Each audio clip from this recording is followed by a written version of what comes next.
रेहाना और रवि की शादी के बाद रवि के पास कुछ नहीं था। रेहाना, तुमने मुझसे शादी करके एहसान किया है। मुझसे ज्यादा तो तुम कमाती हो। अरे तो क्या हुआ, एक दिन आएगा रवि कि तुम खूब पैसा कमाओगे। मुझे तुम पर पूरा विश्वास है। रवि और रेहाना खुद को स्टैंड करने के लिए पूरी मेहनत करते। रेहाना, मैं नौकरी नहीं करना चाहता हूँ। तो कोई बात नहीं, मैं नौकरी करके घर चलाती हूँ, तुम बिजनेस सेट करने की कोशिश करो। एक दिन रेहाना, तुम जानती हो, मैंने जो विज्ञापन बनाने वाली कंपनी खोली थी ना, उसे बड़ी ब्रांड का ऑफर आया है। अब हम लोगों के दिन प्यारे न्यारे हो गए हैं। मैं जानती थी रवि कि एक दिन तुम सेटल हो जाओगे।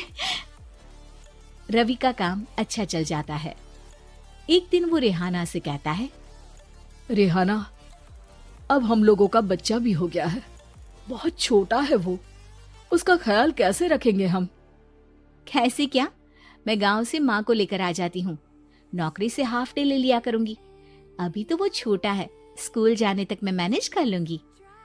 देखो रेहाना, मैं अब अच्छा कमा रहा हूँ। तुमको नौकरी करके परेशान होने की कोई जरूरत नहीं है। अरे कैसी बात कर रहे हैं, मैं अपनी लगी लगाई नौकरी कैसे छोड़ दूं? और मैंने तो सुना है हम लोगों को कुछ ही महीनों में सरकारी नौकरी मिल जाएगी। सरकारी नौकरी में कितना कमा लोगी? उतने में तो मैं ड्राइवर रख लूंगा। रेहाना को रवि की बात का थोड़ा बुरा तो लगता है। कम से कम मेरी नौकरी की इतनी बेइज्जती मत करो।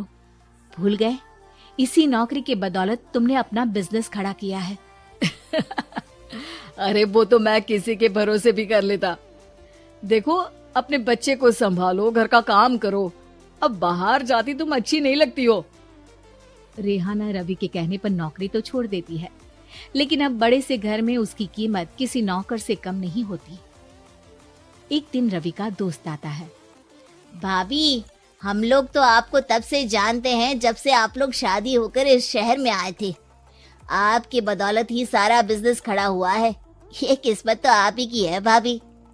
हाँ हाँ भाई, हमारी मेहनत तो कुछ है ही नहीं। अरे होगी, लेकिन भाभी की किस्मत के आगे कुछ नहीं।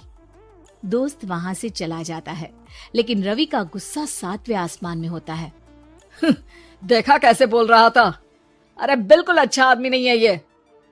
कैसी बात कर रहे हैं आप? प्रशांत भैया तो बहुत अच्छे इंसान है रवि। कैसे उन्होंने हमारे मुश्किल वक्त में हमारा साथ दिया था। अरे था पैसा तो साथ दिया, नहीं तो कौन पूछता है? रवि का व्यवहार पैसा आते ही अलग हो गया। वो बंदे को बंदा नहीं समझता। घमंड से घिरे रवि ने तो एक दिन हद ही कर दी। रेहाना, मैं अब तुम्हारे साथ नहीं रह सकता हूँ। क्या क्या बकवास कर रहे हो रवि? क्या कहना चाहते हो? और क्यों नहीं रह सकते तुम मेरे साथ? देखो, मुझे कोई और पसंद है और उसने साथ रहने पर बस यही शर्त रखी है कि मुझे तुम्हें तलाक देना होगा। रेहाना, जो कि एक स्वावलंबी महिला थी, उसने बिना देर किए रवि को कह दिया, कोई इश्यू नहीं, मुझे पैकिंग में 4 दिन का वक्त लगेगा, लेकिन तब तक मैं तुम्हारे साथ नहीं रहूंगी। 4 दिन के लिए तुम कहीं और शिफ्ट हो जाओ, मैं घर से निकलूंगी तो बता दूंगी। रवि घर छोड़कर चला जाता है। रेहाना को दुख होता है, वो रोती है, लेकिन व्यवहार से स्ट्रांग रेहाना को पति के वापस आने का और उसे सबक सिखाने का पूरा भरोसा था। फिर एक दिन, अरे शुशिका, कब शादी करोगी तुम मुझसे? यार मैंने तो सोचा था तुम शादी से पहले मुझे विदेश लेकर जाओगे, महंगी कार दिलाओगे। अरे सब दिला दूंगा, लेकिन पहले मुझसे शादी तो कर लो। हाँ हाँ, क्यों नहीं। मैं कुछ दिनों के लिए अपने मम्मी पापा के पास जा रही हूँ और लोगों से अपनी शादी की बात करूंगी। अरे शुशिका, कैसे रहूंगा मैं तुम्हारे बिना? अब तो शादी ही होने वाली है हम लोगों की। शुशिका रवि को छोड़कर चली जाती है। रवि घर आता है, जहाँ रेहाना को ना पाकर उसे सब अजीब लगता है। घर तो रेहाना के बिना कुछ नहीं है, बच्चे की याद भी आ रही है। चलो एक वीडियो कॉल कर लेता हूँ। रवि रेहाना को वीडियो कॉल करता है, लेकिन रेहाना फोन नहीं उठाती। रात को सोते वक्त, मन कर रहा है मुन्ने को गले लगा लूं। चलो कोई ना, शुशिका से शादी के बाद मेरे और भी बच्चे होंगे। अगले दिन रवि ऑफिस जाता है जहां टीना खड़ी होती है। सर, आपने अपने नए ऐड के लिए मॉडल की रिक्वायरमेंट डाली थी ना, मैं उसी के लिए आई हूँ। रवि टीना को देखकर खुश हो जाता है। अब शादी हो गई है तुम्हारी? नहीं सर, बस अच्छा सा हैंडसम और अमीर लड़का देख रहे हैं मेरे मम्मी पापा। रवि के दिमाग से तो टीना को देखकर शुशिका का ख्याल भी खत्म हो जाता है। अरे यार, ये लड़की मिल जाए कितनी सुंदर है। शुशिका तो इसके आगे कुछ नहीं है। क्या तुम्हें ऐसा नहीं लगता कि मुझसे मिलकर तुम्हारी ये खोज खत्म हो गई है? आप तो 2 बच्चों की पापा लग रहे हैं। अरे नहीं नहीं, मेरी शादी तो हुई थी, लेकिन बीवी को किसी और से प्यार था, मुझे छोड़कर चली गई। खैर, टीना की दोस्ती रवि से हो जाती है, लेकिन 1 महीने बाद शुशिका रवि के पास वापस आती है।